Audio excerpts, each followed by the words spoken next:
Hello? Can you hear me?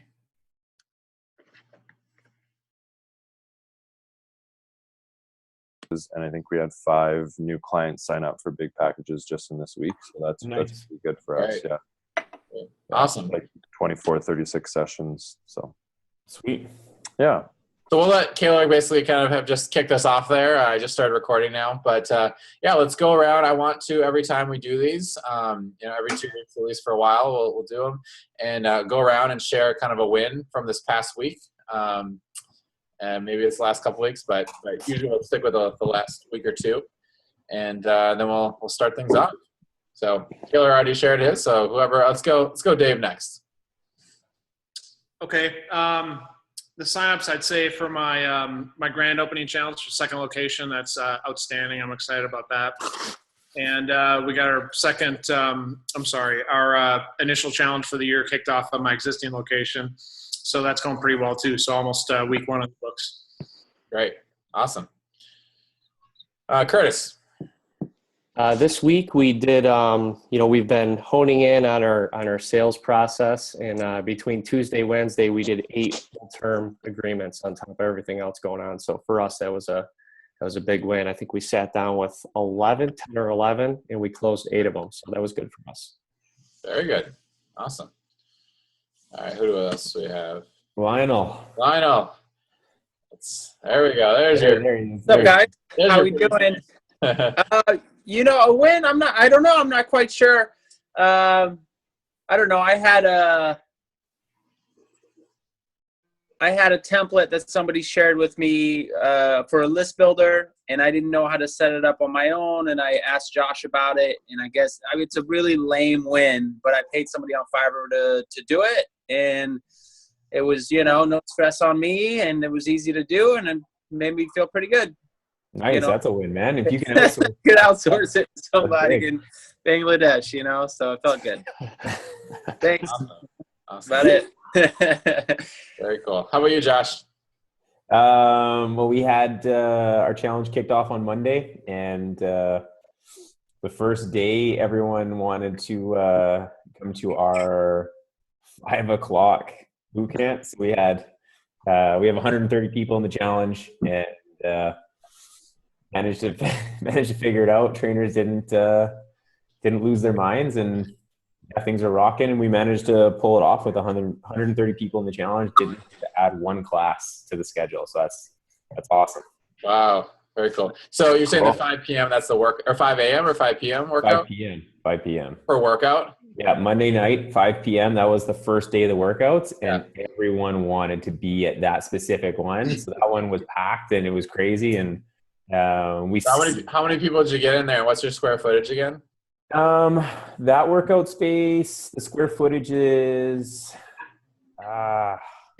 we just had an architect do some drawings. I want to say it's about 1,500 square feet. Okay. That floor space is between 15 and 2,000. Yeah. And so we had 32 people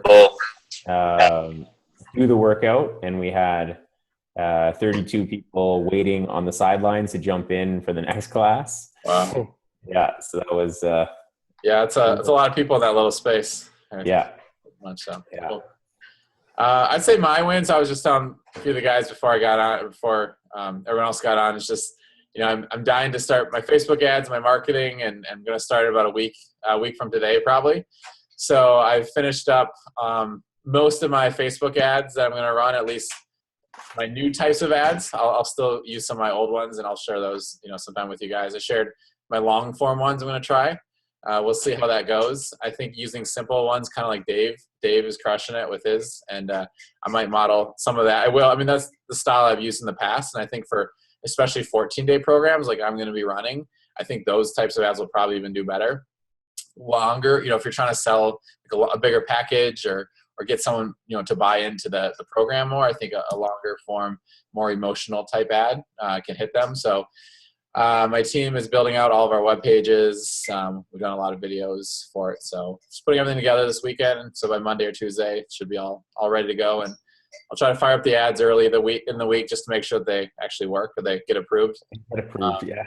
Yeah. And then, put minimum bids on those, or minimum until like Friday when we're ready to start calling people and stuff. So And then, yeah, my building's coming along really well. Was in there again just today, and they're laying some of the flooring and the locker rooms, and the paint's going up, and lighting is ready to go in. So it feels good. So those are my wins. And I've been training a lot of clients, and I get re-fired up every time I train more clients. So that's been fun too. But anyways, all right. Well, cool. Thanks for being on. And well, we got Bill. Why don't we shoot Bill? Where's Bill? I couldn't find him then. I got Bill. Okay, there we go. Bill. There's Bill. Friend. What's up? Any So, Bill, a win from this past week? Sorry? A win from the past week. It sounds cheesy, but this is the first time I've been happy in 4 years. That's huge. That's not a big cheesy. win. I have money in the bank. I'm not tossing and turning at night, wondering how I'm going to borrow from Peter to pay Paul. I'm not where I want to be, but it's nice knowing I have a few thousand in my bank account that I can leave alone. And I'm just comfortable. And this is the first time I've ever been like that, I think, ever. So, Yeah. Nice. Awesome. Thanks, man. Awesome. Very cool. Very cool. Hey, wow. Good stuff. So Dave number 2 is not on the call right now, so we'll just continue on. So basically what I wanted to do and what we'll try to do for, again, the moving forward with these will be Josh and I will each pick a topic to discuss. And then also, have you guys weigh in on the topics as well, because each of us here are probably the best in our group at doing something or many things. And so the power of this is, hopefully Josh and I can add a lot of value, but you guys can add a lot of value too. And after talking with most of you this week, it became apparent there's a very wide range of skill sets and experience with Facebook ads. So when I put together kind of my thing for today, when I put together today's thing, it's, some I don't want to make it too review, but I don't want to go over too many people's heads either. So hopefully I'm sticking with sort of some basic stuff here, but hopefully it can be applicable to everyone. So anyways, I'll kind of start sharing with what I'm going to share, and then we'll talk about the Facebook topic, answer maybe some questions you guys have, share what's working well. We'll take about 15 or so minutes on this. Give or take, and then Josh will jump into his topic, and then we'll see what we have time left at the end. So basically, Facebook ads, I think it's no secret that it's probably the best medium for paid advertising, even unpaid advertising right now. And I was just thinking about this before we got on the call. I think the fitness business and what we're in has got to be the easiest thing for Facebook ads. I mean, it's a high ticket product. It's a high margin. We already know people spend so much money on what the results that we provide, we deliver. And it's a very social thing too. If they see a friend believing in something, especially as intimate and as personal as fitness is, it's a lot easier to sell them. So, I mean, I was just thinking compared to try to sell a $30 physical product, for example. I mean, how much harder it is to do that. You got to have everything pretty much right. And with Facebook ads, still, even though they're more competitive than 2 years ago, it still is like a no-brainer. And so I was talking with Dave last time, and he's crushing it right now with his Facebook ad, and has 80 signups in the first couple days, and encouraging him basically just to continue to increase that ad spend. He's doing this challenge for the pre-op for like 2 or 3 weeks, so he's got 2 or 3 weeks to maximize and know your numbers. Like right now, he's probably getting sales. Dave, what are you getting sales at now? $10, $15? What is it? Oh, let me think. I'll tell you real quick.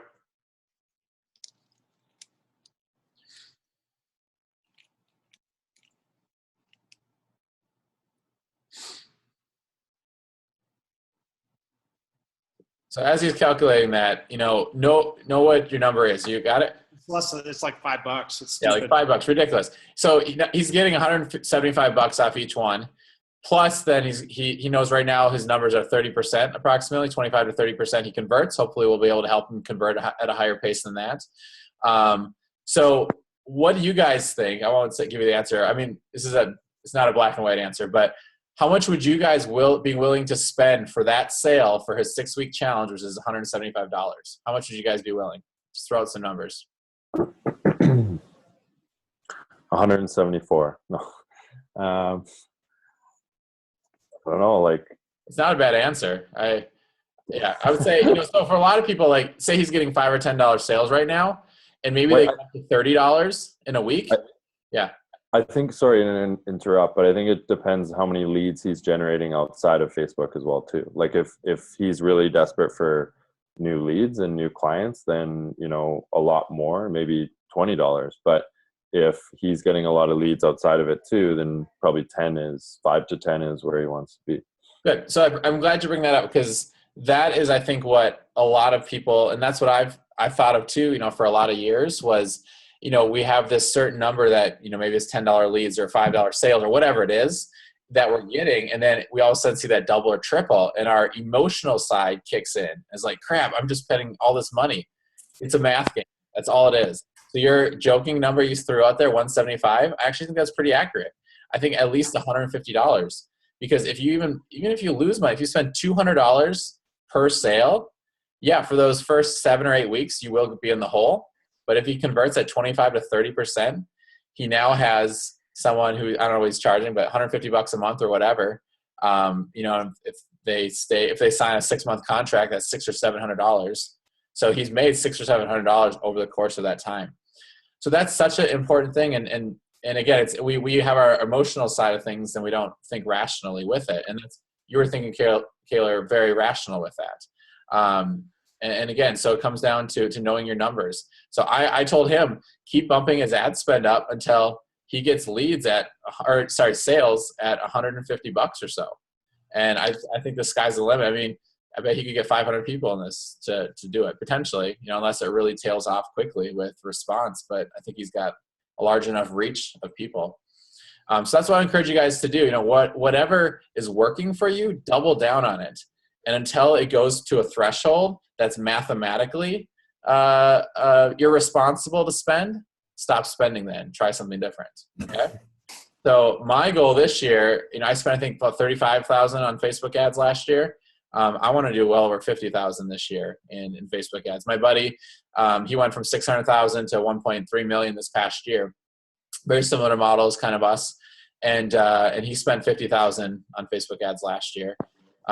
So again, knowing your numbers, and I was, for my Fit Over 50 program, I started by getting leads at like $10 to $15, which turned to sales at probably $30 to $40, but each one was worth $1,500 to $2,000.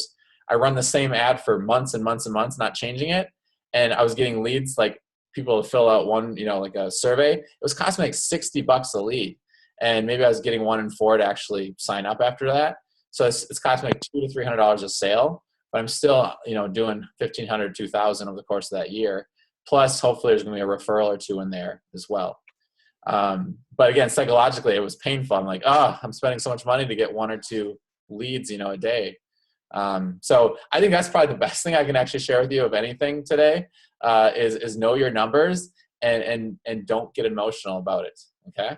So that's a big thing. Again, you guys are all over the place. Some of you know Facebook ads well. Some of you have never done one ad. And so for those of you I've talked to already who have never done an ad, I think, just going online, YouTube, finding the basics and keeping it simple. That's what I think is the biggest thing. There's a lot of ways to overcomplicate this, but we have such high profit margins in our business that we don't have to do everything perfect. We don't have to, have the craziest funnel. So I just wanted to kind of talk about, what I think a basic funnel looks like. Again, this is going to be a review for some of you. You pretty much have 2 main options. You've got your videos and your image ads. There's some, again, there's about 6 different other ones you could do, but those are the basics. They work great. I think videos are the wave of the future. I've had mixed results on video views going right to our video Facebook ad converting higher than a picture ad necessarily. But what I have found that those people who watch the video, then you retarget them. Okay. So most of you know what the retargeting is. If it's a video, so you upload a video right to Facebook, and I think it does it automatically now, but you may still have to click a button that says create a custom audience for that video, but you don't have to do that anymore. Actually, I think it's automatic. And basically those people watch your video, and then you can retarget them later. You know, and you can choose if they've watched 3 seconds of it, 25% of it, 50%, 75%, or like 95% or 100% of the video. So if you wanted to only retarget the people who watched 100% of that video, they've sat through the entire thing, you can target just those people if you wanted to. Now, generally, we recommend targeting, I think 25% is plenty. You know, they've at least watched 10, 20 seconds worth or more, and that'll allow you to build up a larger custom audience. You know, if you're doing 100%, not many people watch the entire thing. So I think 25% plus is all you need. And then if you have a couple of videos that you've ran, you can then go, and again, I'm not going to go on the technical side of this. You can look up how to do this, and it's pretty self-explanatory. Facebook's making it pretty intuitive. But you go in and select every video that you want that people have watched or potentially could have watched. You know, if there's 3 videos in a series, if they've watched any one of those 3 for more than 25%, let's say, you can retarget those people. So that's a great way to start building that secondary retargeting. But getting, you know, and then that'll continue to build as you spend more money with that video view, you know, ad, for example. It'll continue to build that custom audience up so that you can retarget them later on. So that's really like the most in-depth. I think the craziest your funnel really needs to be is a 2-step process with retargeting. And I mentioned this to a few of you. They now have Facebook Messenger ads. So it's more for people I think are a little more advanced, but and I think that's good for retargeting. So they've watched the video, they've landed maybe on your sales page. Okay, so there's another way to retarget. That's where you put the pixel on your website. And so then let's just say they land on your opt-in page, but maybe they don't buy. So people who land on the opt-in page but didn't buy, you can target those people, retarget them with something else. Maybe it's a video testimonial ad. Maybe it's an image ad that says, hey, I know you're interested in our program. You might have some questions. Click here to private message me. So that's a messenger ad. And that messenger ad will go directly into your Facebook Messenger folder or whatever, and you can start a communication with it. So it's not, I don't think it's your personal one. I've used it a little bit. I think it's the business account, fan page that it will go to. And that's a pretty new feature. It came out, I think, in December, but I think it's working from what I've heard. And again, I haven't dabbled with it too much. It's working well for retargeting more so than anything else. All right, so I talked a lot of things there in a short amount of time. You know, any specific questions or you know, guidelines? I mean, again, I could talk hours on this, but or things that are working well right now too for you. Dustin, I'm just curious because we talked about pixels and targeting yesterday, and the pixeling the landing page, website, whatever it is. Yeah. Do you pixel your ads as well using your Facebook pixel that you get? Do I Facebook my pixel or my? What do you mean by that? My actual ad? Yeah. So what does that benefit? Like if they click on it, or if they? Yeah, I mean the way I understand that it works, because at least in my ads manager, there I have my pixel and I can put that into my ads. Yeah. So the way I understand it is when somebody actually clicks on my ad, they're pixeled as well, besides actually going to the landing page. Interesting. Okay. I don't know if that's redundant, because I guess if they clicked on the ad, they would go to your page anyway and they're pixeled again. So I'm not sure. Yeah, I actually wasn't aware of that. I think I do know that place where you can check that box, but I've never used that. Like you said, I think it's pretty redundant. But if you wanted to get everyone who's, you know, any interest in anything you've done before, maybe that makes sense, you know, to have kind of a big bucket of people who've clicked something on your ad. I could see that as a big retargeting thing. But again, they're going to go to probably some web page of yours. So if you want to just say, you know, include every web page that you have pixeled, you can target that way too. Dustin, do you want to maybe touch a little bit on like coming up with an ad? Like, you know, maybe some tips and tricks on like, you know, it's one thing to know, okay, I need to make an ad and I have a custom audience that I want to put it out to, but just some, Yeah, I mean, I think Dave's ad is a pretty good one for a kind of a low barrier, you know, 6-week challenge type thing. Calling out specific people group is good.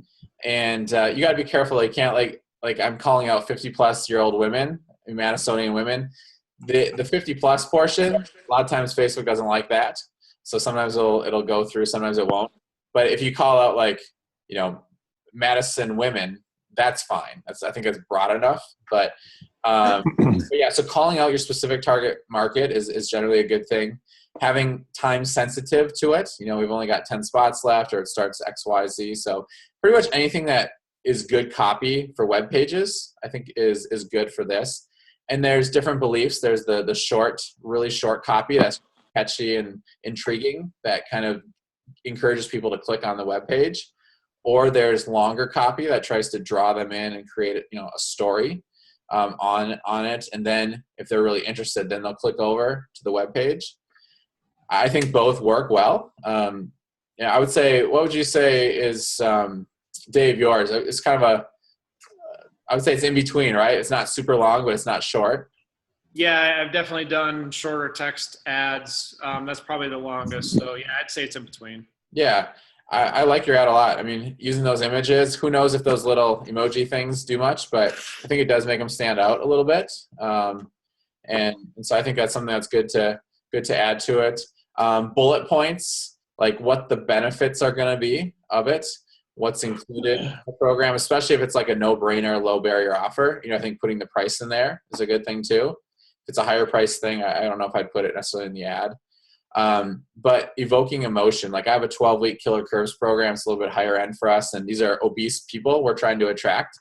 And so I tell a story that my clients can relate to.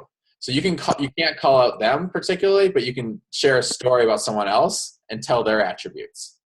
So that's a good way to kind of get around it. And that was pretty much my best performing ad I've ever had. And women were like, I read that story and like, something the doctor told this woman connected with that person that read the ad, and they're like, I need to join. So I think storytelling I think it's going to get more and more important as people continue to see the same types of ads, challenge coming up, 14 days, 24, 28 days, come up with a catchy name. I think eventually that's going to wear thin on people, but it's still working pretty well. And I think Dave is a good example of one that's doing great. As well. And then your images, generally real people, if you can have your own clients with some sort of your color scheme or your background or your logo to have consistency, that's a good thing to have. And, maybe it's a couple words of text, but not much text on the image itself. So anything you guys want to add who have been doing Facebook ads that have been working? Yeah, I think one of the biggest things that I have found works really well is being cognizant of the order that people will read your ad. So typically as you're scrolling through on your phone, a catchy picture grabs you, you read the headline, and then you go up to the text. So you'll look at the picture first, the headline underneath of the picture, and then you're like, oh, that's kind of interesting. And then you'll read everything else. You'll click that little read more button. So if you keep that in mind, and you are just aware of the behaviors of the people that you're trying to sell to, that will definitely improve your conversions from your ad. And I think just realizing what the goal of your ad is. If your goal of the ad is to get them to click on something, make sure you tell them to click on something. But the only goal is to get them to click to get to the website, and their website's goal is to sell. I wouldn't try and sell everything on the ad. Just get them to click, and then let your website do all the selling. Could you go into that? What do you mean exactly by let your website do all the selling? Does that mean it takes them to your website like a list builder, or there's yes there? Yeah. So whatever you want, whatever your goal is for the campaign, every part of every step, there's a goal for that step. So if I look at it like the goal of my ads is to get people onto the landing page. I write copy and I tell them click here and it will take you to somewhere with more info, just so that they have a really clear understanding of kind of the logical steps in their head. We're not surprising them, we're not shocking them. I'm not saying click here for a video and there is no video, I'd say, I want them to click on this ad, and that's the goal. Like, my goal is to click. If your ad is running for the new messenger ads, click here to message us, and you make it really, really clear what's going to happen and what your expectation is, what your goal is. I find if you spell it out for them very simply, it really increases your conversion for people doing something. So if you said, click here to message us, and it didn't take them to Messenger, that's a break in the pattern, and it's not congruent with what they're expecting. And you're, subconsciously, those people are going to pull back and be like, oh no, this is kind of weird. This is not what I'm expecting. And your conversions will be a lot lower. Yeah, I totally agree with that. And Lionel, there could be some where you're doing list building. That's your goal. So maybe your text ad and stuff on the Facebook ad is download my free fat loss report, and that's pretty boring, but something like that. And if that's your goal to list build, great. But if your goal is to do a 14-day program, I think the first landing page you have, the goal should be, so I used to do, and maybe some of you guys still do this, and it can still work great, but is to have kind of a longer sales page or something for your first page. And then maybe it says, click here, and then it would go to a payment page, for example. Well, most people will click there and never fill out the payment page. So unless you retarget them, you'll lose that person. But they were interested enough to click on the ad, they just weren't going to commit to buy right there. So you can retarget them. But what now a lot of people are doing is that first page is potentially a shorter kind of opt-in page where you're giving them enough information to say, hey, to learn more about the program, click here and enter your information. And then we'll share the rest of it. And you maybe have a bonus for them, or, get 7 days free or $25 off, something like that. So now you've got their name, email, and phone number. And then that next page is a little bit more of a sales page that goes to the cart, to add a cart. And most people, I usually hear between 80 and 90% of people who fill out the name, email, phone number will not buy on that next page, but you can call them up. And that's why I think calling is the best form of sales. You call those people up, and I've heard, and this is what I'm going to start to do now. I haven't done much. I've done some of this, but for these bigger kind of low barrier challenges, they're getting 20 to 30% more additional people who left, up to 50% in some cases. They're getting sales on the phone. So that I think is the newest system that's working really well. And I'll show, when I have mine ready for you, probably by Monday or Tuesday, it's a landing page where they can enter their name, email, phone number to learn more about the program, but also give them something there of value to get them to the next page and explain, like you said, explain what's the next step so they know what to expect and you're not trying to trick them. Cool. Okay. Thanks. Yep.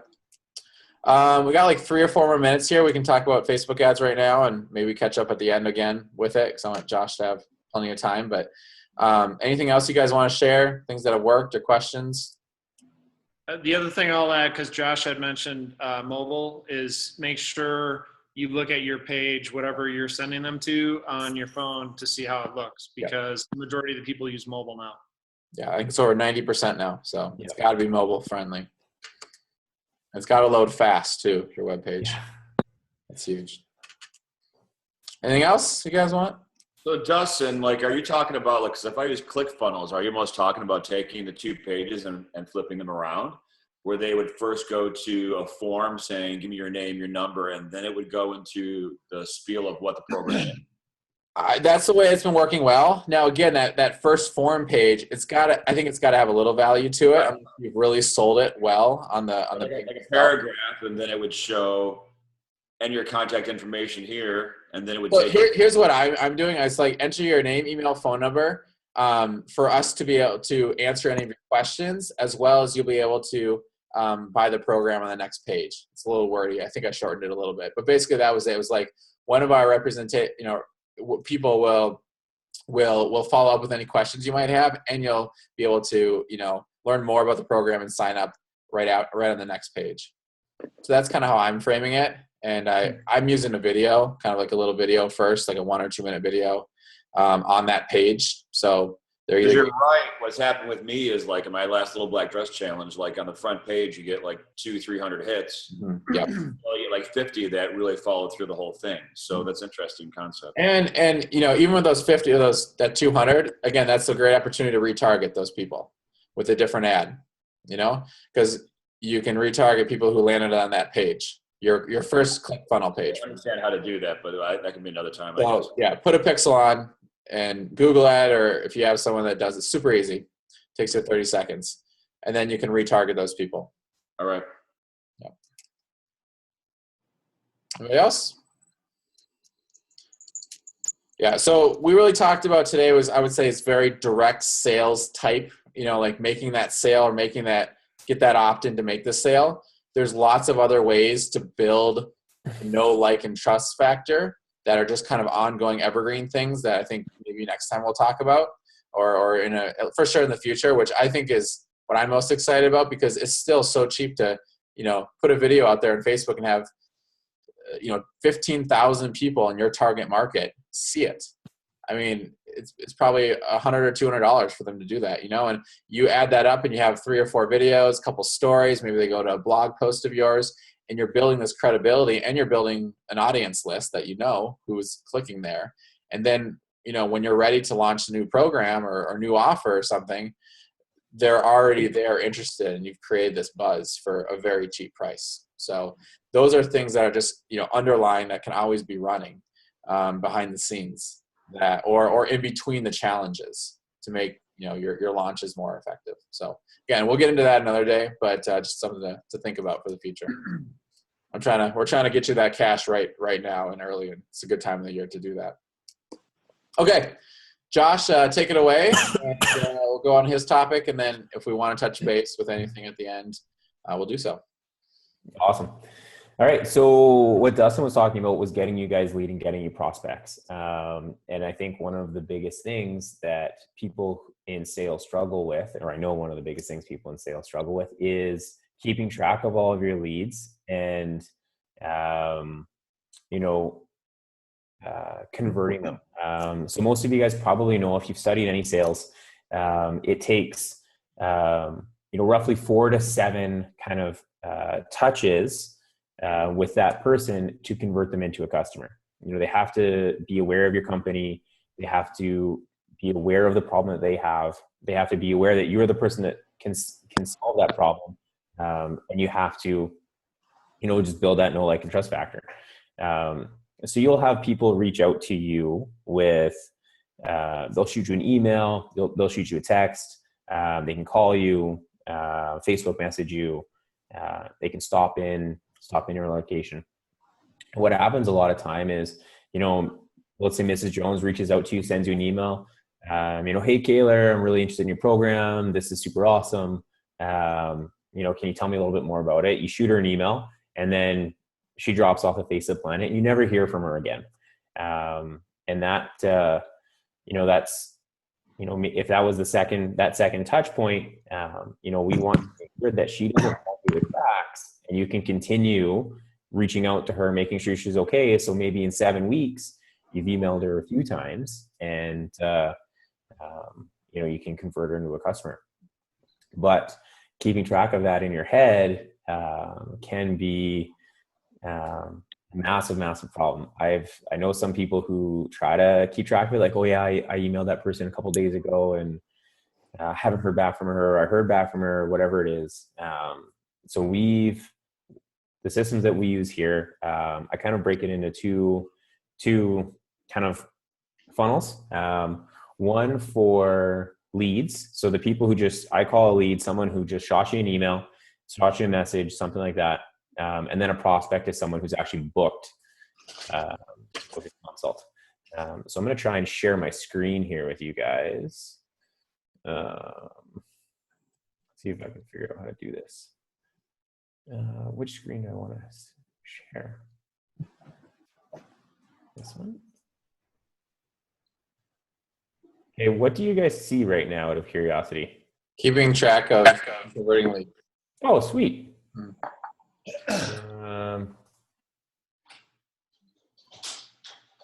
Is that, yeah? Perfect. Sweet. Okay, so just so you understand kind of where we're going here or what I'm talking about. So cold traffic to hot traffic. The goal is to get everyone as hot as possible all the time. So those people who are leads and prospects, especially those leads, they're really cold, but we want to heat them up so that, they become prospects, become customers, and then become fans of yours. And the fans, when you have a number of fans in your business or a bunch of fans, that's when things really snowball and you build up your client base and your EFT and all that. So as we go, so this is just the stuff that I just talked about. We want to get those touches going. So what I use, the first system I use is for the people who are just leads. So the people who reach out to you via email, who called you, anything like that. I use a system called followup.cc. So it's a web service that you subscribe to.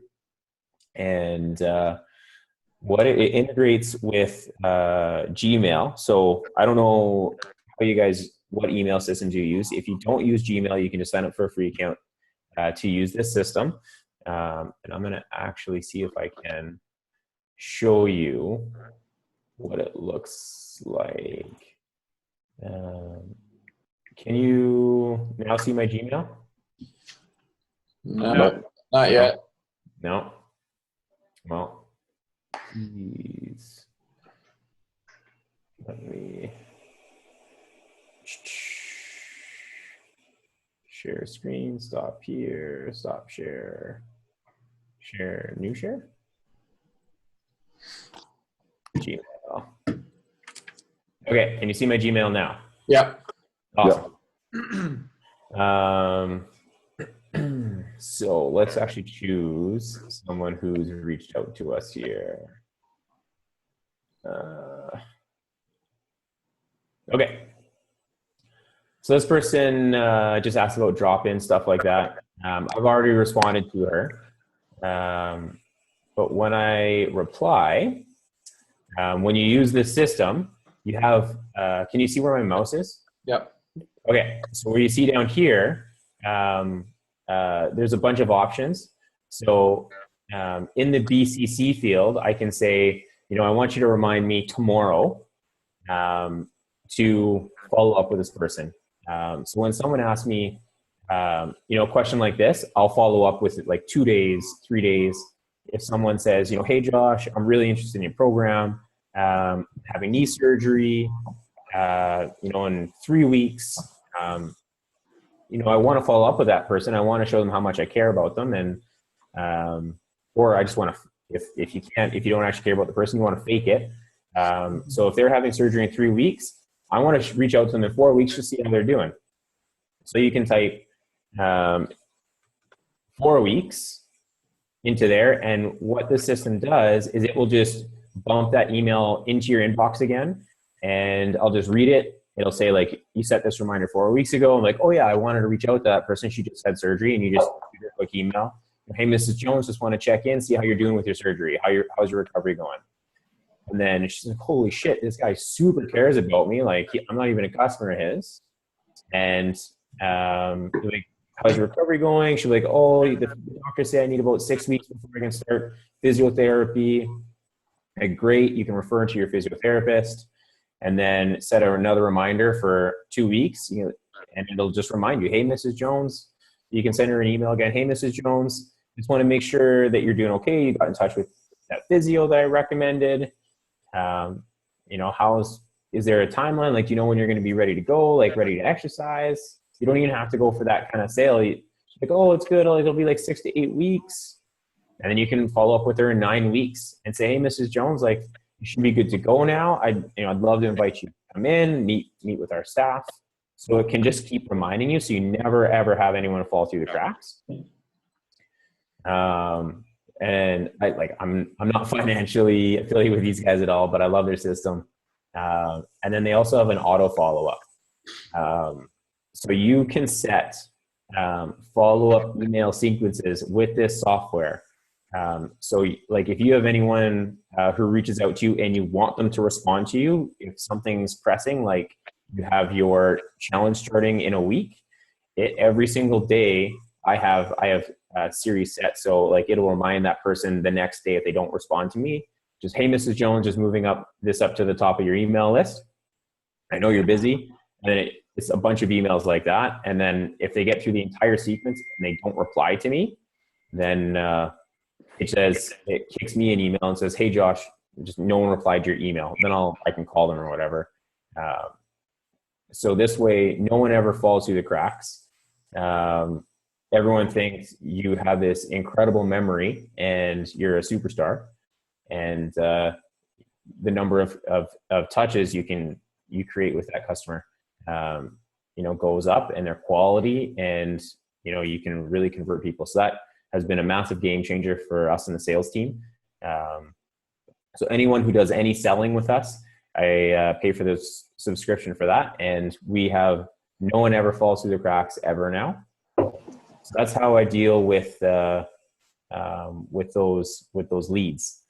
Once I get them, so my goal with that is to get them that lead, to turn them into a prospect, get them in and have a sales consultation with them. So that takes us to this guy. So can you see a spreadsheet now? Yep. Awesome. So once everyone turns them into a prospect, we have a consultation booked. My sales staff or myself will add them to the spreadsheet that you guys see. This is one I've created for you. I'll upload it into the file section. And I highly, if you do all the sales, you can leave it as a Excel. If you have staff that sell with you, you can upload this into Google Drive and make a Google document out of it. That way you can see it is shared between everybody and it's updated in real time. So everyone gets added to this, all their info and their notes, who's dealing with them, all that stuff. And this will start tracking your sales numbers. So it's a really, really easy thing to use. So if someone sets an appointment, they are either a 1 or a 0. So if they didn't set an appointment yet, you can leave them as a 0. Once they actually show up, because you guys should track your show up rate, because maybe if you don't have at least 60, I would say at the very least 60% of the people who set appointments actually showing up, there's probably a break in the system. We want to improve that for their consult. So once they show up to their consult, you change that number to a 1. Once you close them on a sale, you change it to a 1. And I've set all the equations in this to track it for you. You can enter your programs. We track this all the time. Every single week, I have a meeting with my sales staff and we go over this. Everyone who's closed, we just go through a summary of like what worked with that person. If they're not closed, what can we do to get that person to come back in? So they never fall through the cracks, and we can continue following up with them. And it might be as simple as I jump on the phone and give them a call and, just say, hey, Mrs. Jones, you met with Brad this week. He said you guys had a great conversation. You shared your goals. I was just wondering why you didn't sign up. Like, is it something we did wrong? Is there something I can do differently? And then, we'll bump up our closing rate pretty significantly just by that follow-up call. Josh, I have a question with this. So when you're doing like a challenge, for example, that has, 50 people and you're kind of doing a mass sale, sort of thing, how do you use this still? So we use this for referrals, actually, for our challenge. When we have people who are just buying online, I sell all my challenges online. And then so everyone reserves their spot online. We make a similar master list of all of everyone in the challenge, and I can share that with you guys as well. But I use this for people who book consults who aren't kind of pre-sold. The way I do my challenges is they're always in payment plans. So this last one I did, it was $400 plus tax, four payments of it was $396 plus tax. So 4 payments of $99 plus tax. So everyone just made their first payment online. So they're already closed on the challenge. And then when they come in for their orientation, we set up the next three payments. But if one of my clients refers someone for the challenge and we meet with them, then they get put in here. And then if we don't close them on the challenge, then we try and sell them a lower barrier offer after the start of the challenge. So everyone's in here, and we're always looking back on the previous months to see if we can, get back in touch with someone who wasn't closed and keep trying to convert them into a client.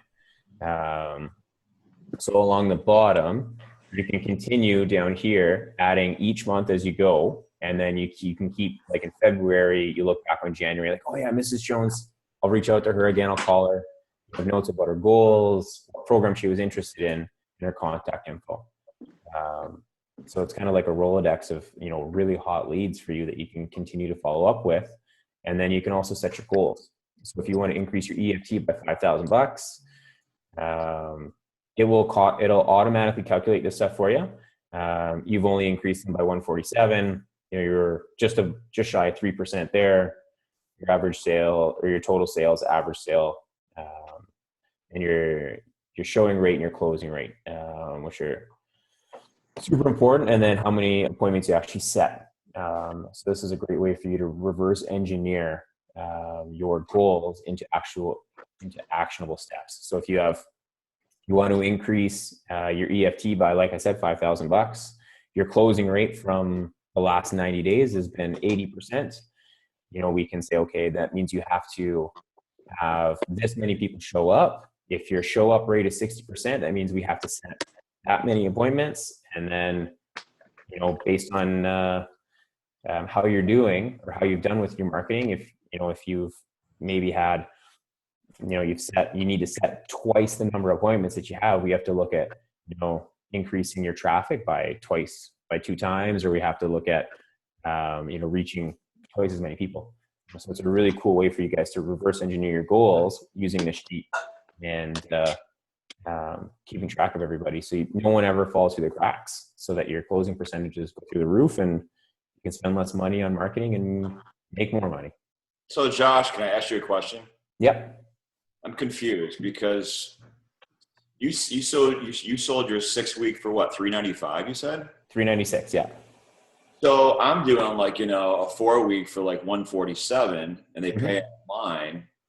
But I thought the whole object of a low budget offer and like a little black dress, like what I do, the whole idea is to make it cheaper, or is that not what I should be doing? So we have low barrier offers. Like we have our 21-day program we sell for $67. And that's phenomenal. But I wanted to go a little higher ticket item to make some more money on the front end. So the front end, we're going to be around $50,000 on the front end, and then now our goal is to make sure everyone converts into a long-term member. So the form you posted, though, that you talked about at orientation, you hand out the credit card information, and they automatically roll into a membership. Yep. So my understanding is, because I was kind of confused, that so if I did a little black dress challenge, I did $395, their first payment would be online. They would fill that form out for the rest of their payments plus roll in. But I'm doing $67 for a 1-day or a low budget offer, and they come in. Are you asking for their credit card again during orientation? Yep. So what we do, we just say, our online system is totally different, totally separate from our in-house system. And just, credit card processing laws make it so that I can't access your credit card info. So we're just going to swipe it. That'll set up your next 3 payments. And that's the payment method that we'll use for your membership when you choose to continue. I need to grow up here because this scares the hell out of me. But the $67, I can just picture someone saying, why would I give you my credit card? But I was just told today, like Orange Theory, like everybody does this. They take people's credit cards and they put it on file, and they say it's for water, they say it's for some other thing, but it's really just what you're doing. Yeah, we're a little bit more ethical, and we let people know, like, so when I have like that $67 21-day program, all their info gets put in this sheet here. But I say, Mrs. Jones, the goals you shared with me in this consult, they're going to take longer than 3 weeks. They're going to take longer than 21 days. And we want to make it so that you don't jump through any more hoops, so that you can do everything you can and really focus on reaching your goals. So we're just going to schedule a membership to start for after your 21 days. If at any point during the 3 weeks, you don't want it to continue on, for some reason, we did something wrong, you just shoot me an email. I'll cancel that membership. But this way you can just continue to work out. You can, you love the workouts, just keep going. And, there's nothing more for you to do. You can finally reach your goals. You've never had a client sit there and say, there's no way I'm giving you my credit card right now. Not once.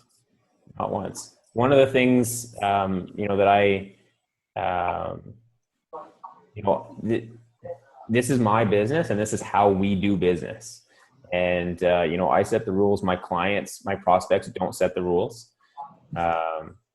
If someone did push back and say, you know what, I'm just not comfortable with this, I would say, you know what, I totally understand. That's fine. And, I'll follow up with you in a couple of weeks and just see how you're doing. And then, say I'll schedule the membership to start, but no payment will be taken out, because we don't have anything on file. And then when your membership does take over, you'll just get an email saying that we need some payment info from you. But yeah, it's, one thing for you guys to remember is, these are your businesses, and you have to run them that way. They're not. I feel like this week I'm chasing 3 people to sign contracts and get their credit cards. It's like, I'll be in tomorrow, I'll be in tomorrow, I'll be in tomorrow. And then, I try to create that urgency, like we can only hold the price till Friday. And it's just like, as you said, it just gets to the point where like ridiculous. Yeah. So we get it. So the first time we meet everybody in their first consult, everyone signs that sheet, and we get their payment info. And then if you have to chase them down, they're probably not going to convert into a customer. And if you're having that kind of problem, you want to look at what could you have done differently, and look at your client experience, look at your client culture. We have people who bend over backwards to pay us because, they love the client experience, they love the culture and the community, and don't want to lose that. So I never say like, I can only hold the price until this long. I say, you know what, Mrs. Jones, if we don't get your payment info, you just won't be able to continue on with your workouts. And I'm sure you want to continue on with your workouts. And that's not a problem we've had. So we'll look at your sales process, and kind of the steps that your clients have to take, and maybe streamline it and get it bumping. All right. Any other questions about these two systems? We use the exact same form that Josh posted, and I do almost all of my onboarding with my new prospects with a group orientation, and it works really well. If you assume the sale, it is rare that somebody doesn't fill one of those things out. Mm-hmm. Yeah, and we take as little, like we used to have like in our sales, we used to have like a monthly or a bi-weekly option. I'll let you choose. We took that choice away because people don't like making decisions. And every time you give them that chance to make a decision, it gives them a chance to kind of pull back and say, whoa, I don't want this. Because people are in the habit of saying no. So we just say all our memberships are bi-weekly because that was the most popular option. And we take away as much choice so that you don't have that chance to say no. It's just like when someone comes up to you guys when you're at at Best Buy and someone says, hey, do you need any help looking for something? Your gut reaction is to say, no, I'm okay, even though you kind of need help looking for a new laptop. So can I ask one more question, guys? Sorry to. No, you've asked. Go for it. Wednesdays I do TRX and hot yoga, so it's kind of specialty. So I was thinking of making a platinum where you can do all the classes you want, but then there would be a silver that wouldn't include the Wednesdays, which is the TRX and the hot yoga. So is the audio kind of cut out? I couldn't hear the question at the end there. I was leaning back. Is that better? Yeah. I was thinking, because I only have one rate right now, and I noticed, Josh, that you've got like different levels of memberships. Mhm. I was going to do a platinum, which would be like 197, and you can go to whatever classes, whatever time of day you want, and then a silver where you couldn't do the TRX or the hot yoga classes. Mm-hmm. And I didn't know if that was a good move or not, if that was too many choices like you're talking about. It really depends. Trying to think about it from a client perspective. What if you just raised your rates and that's the membership you sold? Everyone was a platinum membership. Because I thought maybe the silver was a way of someone who maybe really is nickel diming it, and that's something else for them to back like in your back pocket. My gut reaction is there's not that much difference between those two, and I would just include that in the membership, and not really try to split that up. That's all right. kind of how I would say, at least. All right. I was talking to a guy who does 7 figures, and he has a higher end program, and he tested out whether he included like the nutritional counseling and stuff in the program, or if he had a lower price and then had the kind of an addition to. And client experience, they said, was better by him having it just baked into the price of the program. It's like all inclusive sort of thing. I think that's why all inclusives are really popular, in vacations and stuff. It's like you get everything. So Right. I would tend to do that. Yeah, and then one thing you could do is you can upsell people later if you wanted to. So you could say, like, I do every once in a while, like if I want to buy equipment or I want to upgrade something in the gym, I'll say, you know what, guys, I'm doing because I don't train people. So I say, you know what, I'm taking on 9 people for 4 weeks. I'm going to be handling your food journals daily with a Facebook group, just you and me. And for that program, it's going to be like something expensive. It'll be like $997, but you can expect to lose 3 pounds per week. You can deliver the results. That's important. And results are king. Like if your clients are struggling to get results, that's one thing that we have to fix with you guys. So I'm hoping everyone's clients are getting results. If not, reach out to Dustin and I, we can help you with that. But you can do upsells like that. But the people who don't buy from you, it's because they don't realize or they don't see the value. They think you want to make sure there's like an asymmetrical value to cost. So there's so much value that it's stupid for them not to buy. So if someone, like if I said to you right now, even if you're hurting for cash, I say, you know what, Bill, give me $1,000 right now. In 6 months, I'm going to give you 10 grand. You're going to be like, oh yeah, sign me up. Just even if you don't have $1,000, you're going to find it, right? Because there's that asymmetrical, value to cost. Let me see.